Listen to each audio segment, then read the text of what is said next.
আসসালামু আলাইকুম ওয়া রাহমাতুল্লাহি ওয়া বারাকাতুহু। দর্শক, আজকে একটা দারুণ খুশির খবর নিয়ে আপনাদের সামনে উপস্থিত হলাম। আলহামদুলিল্লাহ। পৃথিবীতে মানব জাতির আগমনের পর থেকে নিয়ে আজ পর্যন্ত বিভিন্ন সময়ে নাস্তিকদের আবির্ভাব ঘটেছে। তাদের মূল স্লোগান ছিল দেয়ার ইজ নো গড। পৃথিবীতে আল্লাহ পাকের অস্তিত্ব বলে কিছুই হয় না। তারা পৃথিবীতে আল্লাহ পাকের অস্তিত্বকে অস্বীকার করেছে। শুধু নিজেরাই অস্বীকার করেনি, তারা এই বিশ্বাসে বিশ্বাসী হয়ে আরো অন্যান্য জনকে এই বিশ্বাসে বিশ্বাসী হওয়ার জন্য আহ্বান পর্যন্ত করেছে। তাদের এই কনসেপ্ট, তাদের এই আকীদা, তাদের এই বিশ্বাসকে খণ্ডন করার জন্য আল্লাহ সুবহানাহু ওয়া তাআলা দুনিয়ার বুকে উজ্জ্বল নক্ষত্রকে পাঠিয়েছেন। তারা বিভিন্ন মাধ্যমে তাদের এই আকীদাকে খণ্ডন করে, তাদের এই আকীদা, বিশ্বাস, কনসেপ্টকে দুনিয়ার বুক থেকে খতম করতে সক্ষম হয়েছেন। বললেন আলহামদুলিল্লাহ। আজকে 2025 ভারতবর্ষের মধ্যে বড় এক নাস্তিক জাভেদ আখতার, যে 1945 খ্রিস্টাব্দে মধ্যপ্রদেশে জন্মগ্রহণ করেন। সে একজন গায়ক, সে চিত্রনাট্যকার, লেখক। সে ইদানিং, বহুদিন ধরে করছে, তবে ইদানিং একটু বেশি বেশি করছে। তার মূল স্লোগান হচ্ছে দেয়ার ইজ নো গড। পৃথিবীতে আল্লাহ পাকের অস্তিত্ব বলে কিছুই হয় না। সে আল্লাহ পাকের অস্তিত্বকে অস্বীকার করছে বিভিন্ন মাধ্যমে, তার লেখনীর মাধ্যমে, তার চিত্রনাট্যকরের মাধ্যমে সে মানুষকে বোঝাতে চাইছে যে দুনিয়াতে আল্লাহ পাকের অস্তিত্ব বলে কিছুই হয় না। আলহামদুলিল্লাহ, আলহামদুলিল্লাহ। তার এই বিশ্বাস, তার এই কনসেপ্ট, তার আকীদাকে খণ্ডন করার জন্য আজকে সোশ্যাল মিডিয়ার যুগে ওপেন চ্যালেঞ্জ করা হয়।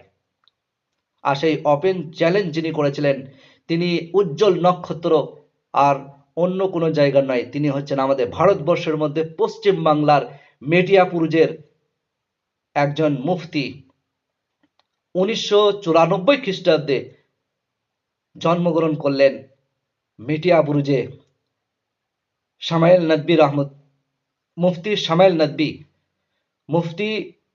শামাইল নদভী এই জাভেদ আখতারের চ্যালেঞ্জ গ্রহণ করে আজকে আল্লাহ সুবহানাহু তাআলার অস্তিত্ব দুনিয়ার বুকে আছে, এটা সারা পৃথিবীর মানুষকে যুক্তি দিয়ে, কোরআন হাদিস দিয়ে প্রমাণ করার সক্ষম হয়েছেন। আলহামদুলিল্লাহ।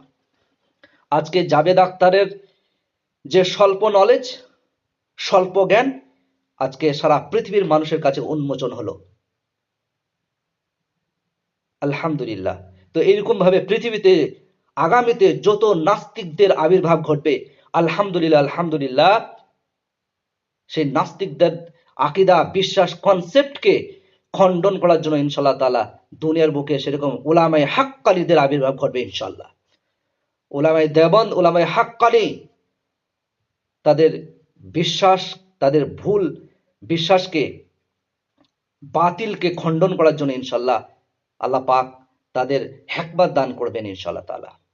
তো আল্লাহ সুবহানাহু ওয়া তাআলা হযরত মাওলানা মুফতি শামাইল নদভী রহমতুল্লাহ আলাইকে আল্লাহ পাক অনেক আয়ু দান করুন। ওনাকে আল্লাহ, ওনার হায়াতকে আল্লাহ সুবহানাহু ওয়া তাআলা অনেক বৃদ্ধি করে দেন। বলেন আমিন।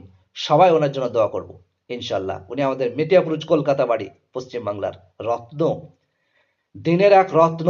আজকে নাস্তিকদের বিরুদ্ধে রুখে দাঁড়ানোর জন্য এক মূল এবং উজ্জ্বল নক্ষত্র। আলহামদুলিল্লাহ। এটা একটা চরম খুশির খবর। আপনারা হয়তো দেখেছেন সেই ডিবেটটা। আলহামদুলিল্লাহ, যারা দেখেননি অতি সত্বর